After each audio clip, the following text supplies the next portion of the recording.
Okay అన్నా okay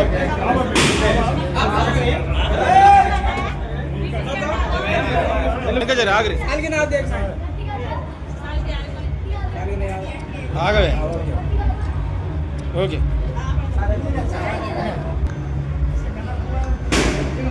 ఓకేనా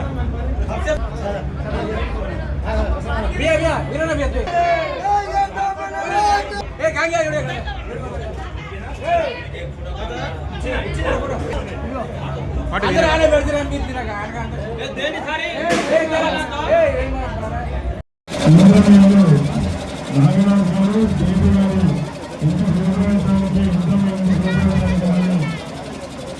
ఆహ్వానించి ఉత్తరప్రదేశ్లో స్వాగతం పలికి ఈ కార్యక్రమం చేసిన ప్రతి ఒక్కరికి కూడా హృదయపూర్వక నమస్కారం ధన్యవాదాలు చేస్తున్నాను. మీ దుర్గాపేటలో ఉన్న స్వర్గీయ రామయ్య గారి ఆధ్వర్యంలో నియోజకవర్గంలో 3,500 రోజులు వస్తాయి. దుర్గాపేటలో ఈరోజు కాంగ్రెస్ పార్టీ 2 సంవత్సరాల నుంచి రేవంత్ సారథ్యంలో జిల్లా మంత్రి ఉత్తమ్ కుమార్ గారి సారథ్యంలో అనేక సంక్షేమ కార్యక్రమాలు చేపడతాం. ఇల్లు లేని వారికి ఇల్లు ఇవ్వడము, అదేవిధంగా రేషన్ కార్డు ఇచ్చినాం, 5 రోజులకల్లా రేషన్ కార్డు ఇచ్చినాం, సన్న బియ్యం ఇచ్చినాం, మహిళలకు ఉచిత బస్సు ప్రయాణం కల్పన చేసినాం. ఇట్లా చెప్పుకుంటూ పోతే కాంగ్రెస్ అధికారంలోకి వచ్చిన తర్వాత అనేక కార్యక్రమాలు చేస్తాం. మొన్న జూన్ 2వ తారీఖు నుంచి కూడా కొత్తగా పెన్షన్లు ఇచ్చే కార్యక్రమం కూడా చేపట్టే సంగతి చూసుకొస్తున్నాం. ఏది చేసినా సూర్యాపేట నియోజకవర్గంలో కాంగ్రెస్ పార్టీ ఆ రోజు స్వర్గీయ రామోజీ గారు చేసినారు. తర్వాత ఈరోజు కాంగ్రెస్ పార్టీ రేవంత్ అన్న గారి సారథ్యంలో జిల్లా మంత్రి ఉత్తమ్ కుమార్ రెడ్డి గారి సారథ్యంలోనే మనం పనులు చేస్తున్న దగ్గర మీకు గుర్తు తీసుకొస్తున్నాను. నిజంగా ఈ ఇంటికి వస్తే నాకు ఇందిరం ఇల్లు కాదు, ఇది ఇందిర భవనం లాగా ఉన్న సంగతి మీకు చూస్తేనే మీకు అర్థమవుతున్నది. అంటే కాయ కష్టం చేసుకునేవాడు, ఇంతకుముందు ఇల్లు లేని వారు సరే చూద్దాం, పిల్లల చదువు కోసం దాచిపెట్టుకోవడం, పెద్దలకు ఏమైనా ఆరోగ్యం చెడిపోతే డబ్బులు దాచిపెట్టుకోవడం తప్ప ఇల్లు అనేది ఆఖరిగా ఉండే. గత 10 సంవత్సరాలు బీఆర్ఎస్ పరిపాలనలో ఎక్కడ కూడా కొత్త ఇల్లు ఇచ్చిన దాఖలాలు లేవు. నేను అడుగుతున్న సుందరం పెట్టిన ఇల్లులు వచ్చినాయా? ఆ రోజు బీఆర్ఎస్ ప్రభుత్వంలో ఆ రోజు కేసీఆర్ గారు అయితేంది, జగదీష్ రెడ్డి గారు అయితేంది చాలా మాటలు చెప్పినారు. డబుల్ బెడ్రూమ్ ఇల్లు ఇస్తామని చెప్పినారు. ఎక్కడ అల్లులో తేడా పట్టుకోవాలని చెప్పి అడిగినారు. ఆ రోజు ఒక్క ఇల్లు కూడా ఇచ్చిన బాబాన పోలేదు.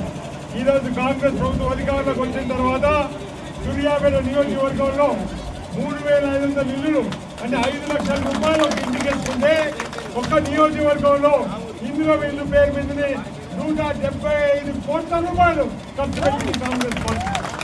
మీరు గుర్తుపెట్టుకోవాలి, కల్లుబొల్లి మాటలు చెప్పేవాళ్ళు ఎవరు, పని చేసి పెట్టేవాళ్ళు ఎవరని చెప్పి ఆలోచన చేయాలి.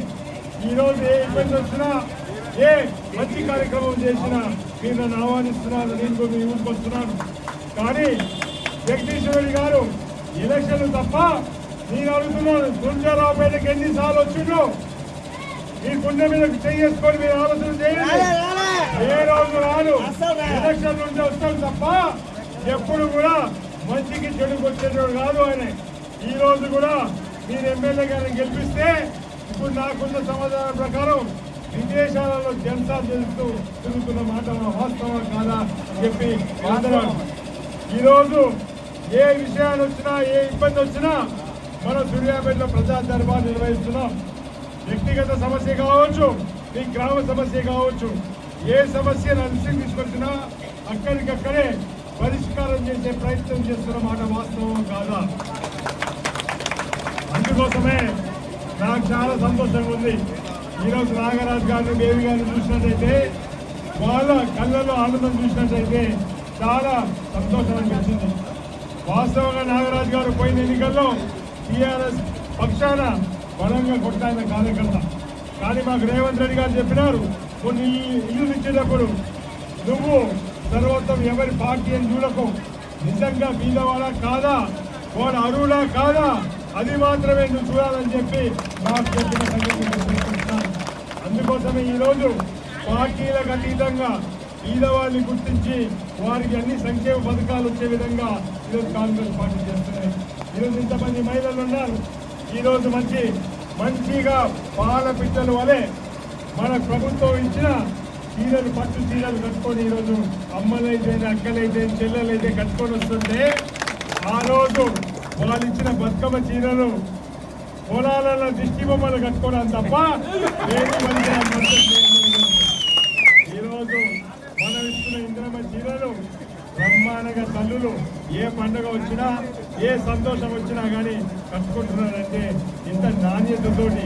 ఆ రోజు రేవంత్ రెడ్డి గారు వాళ్ళ చీరను వేసిన వాళ్ళని చూసి వాళ్ళని పిలిపించుకొని, ఈ చీరను నా భార్య, నా అక్క, చెల్లె కట్టుకునే విధంగా ఉండాలి, నా బిడ్డ కట్టుకునే విధంగా ఉండాలని చెప్పి డిజైన్ చేయించి మరి పంపించడానికి గుర్తుంచుకుంటున్నాను.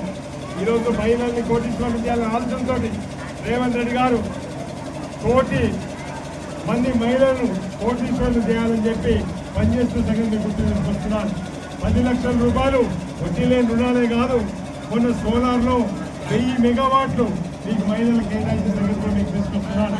దానితో పాటు మహిళలకు ఉచిత బస్సు ప్రయాణంతో పాటు 1000 బస్సులు మహిళల పేరు గుర్తుంచుకుంటున్నాను. అందుకోసం ఇదేదో మాటలు చెప్పే ప్రభుత్వం కాదు, కేంద్ర ప్రభుత్వం. మీరు అది గుర్తుపెట్టుకోవాలి. ఈరోజు నేను మీకు కష్టాల్లో అండగా ఉంటా, మీకు కావన్న బిడ్డగా, మీ ముద్దు బిడ్డగా ఈ ప్రాంతాన్ని సేవ చేయడానికి.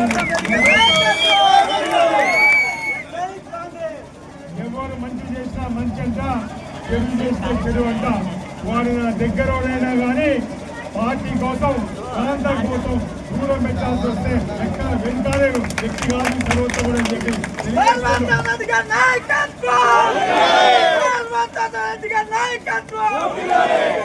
అందుకోసమే మీరందరూ కూడా మంచిగా సంతోషంగా 17 ఇళ్ళలో కూడా ఈ మొట్టమొదటి ఇల్లు కంప్లీట్ అయింది.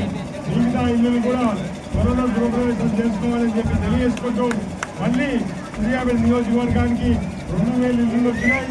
ఆ 2000 ఇల్లులు కూడా తప్పకుండా న్యాయంగా ఇల్లు పంచుతామని చెప్పి సందర్భంగా తెలియజేస్తూ, మరొకసారి ఇంత పెద్ద ఎత్తున స్వాగతం పలికి, నాకు పూల వర్షంతో స్వాగతం పలికి, శాలువాలతోటి, మంగళ ఆరతులతో దీర్ఘాలు తిట్టి స్వాగతం పలికి మీ అందరికీ కూడా మరొకసారి ధన్యవాదాలు తెలియజేసుకుంటూ సెలవు తీసుకుంటున్నాను.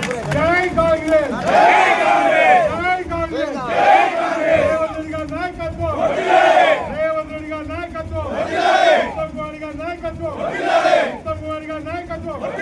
అమర్ హే టైగర్ రావణ.